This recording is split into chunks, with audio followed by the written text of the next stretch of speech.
Arknights is the freshest that we've ever seen of it to be. Do you agree with me? When I say fresh, I don't just mean the quantity of the content, but also the quality of content. In this video, let's talk about the game state right now and how much it's improved since its beginning days. Arknights had an interesting or funny beginning during its game launch, where in its first year, you have a lot of people coming into the gacha game, saying that it might be one of the best gacha games to release in a long time. But during its debut, it suffered a major problem, which is the lack of content. A lot of people were highlighting how once you completed the main story content, or even if you finished the event stages, there wasn't much else for you to do. All you're just doing is farming daily, checking on your base, and very quickly you start turning yourself off from the game. There was a slight attempt to keep the game interesting, where you see the release of Contingency Contract. But in its first year, it was just in beta, and by the time that Season 1 and 2 came out, you have a lot of people who's already getting disinterested in the game. So you start to see a bit of a player drop off, and people were turning their eyes towards the next big hit game, which is of course Genshin Impact. It's understandable, some of you in this video might have quit Arknights before because you wanted to play whatever was the next big game title. And there is really good reason for that. Arknights didn't have much for you to do. You could be reading the story of the game, but a lot of people don't want to take the time to read a visual novel by themselves with no voice acting or animations to look at. And maybe you could try to replay the stages, do those interesting faction stuff, lower tier, lower rarity kind of runs, but for most of the casuals, they don't really care about these stuff. Just pull my characters. If there's gameplay, I play. If there's no gameplay, I'll just go play something else. There's a way to say that there's a valid excuse for Arknights, where Arknights is the very first major game title by Hyperglyph. So in its game launch, you can imagine they don't have that much of a budget to become innovative, to do all the biggest crazy things, whether it's the form of art, whether it's the form of voice direction, and how much gameplay is involved. But I'm pretty certain that as the game launched and they received so much funding, thanks to the launch of Skadi Banner, Chen Banner, Blaze Banner, where so many of the CM players were pouring in millions of dollars, they probably see opportunity to put so much effort more into their passion project, and then it's only years after that we really see the game improving. The first little tidbit that we see an actual improvement is Phantom Crimson Solitaire. Of course there's KOB Fungi Bis, but that was just a test bit. It wasn't a permanent game mode yet, just like Contingency Contract Beta. In this Integrated Strategies launch, that is the very first permanent game mode that we got. And the fun thing about Integrated Strategies is that every time you play it, there will never be the same experience. It's a game mode that really forces you to think, to adapt, and you learn a lot, especially when you put the time to see where you can place your snipers, your casters, your defenders, how all the various operators can interact and synergize with each other. It's also the first game mode that puts the lower rarity units into the spotlight. You can see how your 3 stars, 4 stars, and 5 stars can work together with the 6 stars to clear so many of the stages within Integrated Strategies. As mentioned, this is just a little teaser. You know, it was still not like the big golden age of Arknights, but speaking of golden age, that time period also have a slew of wonderful events where you can see the quality of the mechanics they think of, the enemy mechanics, the boss mechanics. It's a lot more fun and interactive. And even though it does put some of the stronger units into a bit of a pressure situation, it's a lot more fun than just, putting all your strong people there. You really need to care about your DP generation, how much stalling you want to do, how much medic that you want to have in play, how much of the burst power that you want to put into a single boss or the enemies. So there is a bit of the improvement to say, whoa, the developers are working hard.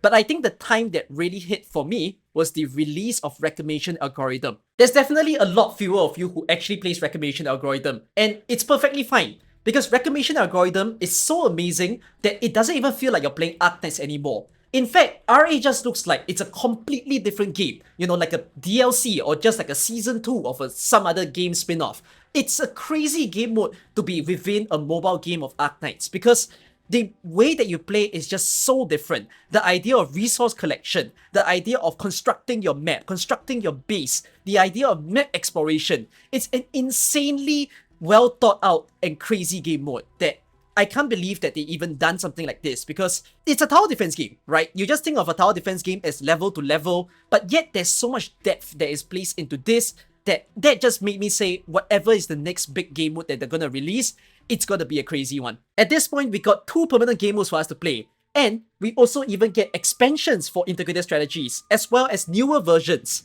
we have Mizuki and Kurila Arbor, and also Expeditioners Joklumaka. The crazy thing about the later versions of integrated strategies is they don't feel the same. They are all roguelike game modes, but the mechanics are so fundamentally different that it still feels like you're playing something completely fresh. And those are just for the permanent game modes. We do also have one permanent game mode which is a little bit controversial because it's something that you have to play monthly in order to get your materials for modules, and that is Stationary Security Service.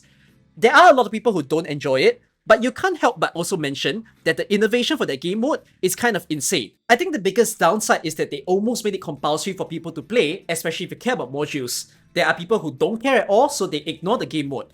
But if it weren't for this being a monthly thing, and instead being something you can permanently play at any point in time, it is a very interesting game mode. The idea of stacking your units on top of each other, upgrading them, giving them more power-ups, it's a very different style of gameplay as well.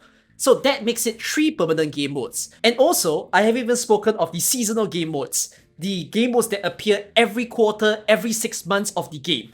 We still have Contingency Contract. There's also Trials for Navigator, the boss rush event where you go from map to map, and each and every time you see a familiar boss coming into your face. And then we also get Vector Breakthrough. It's the event that had that special Rosmontes. It's about putting your units into certain stages so that you can secure buffs and use those buffs in order to help you to defeat the giant boss of the event.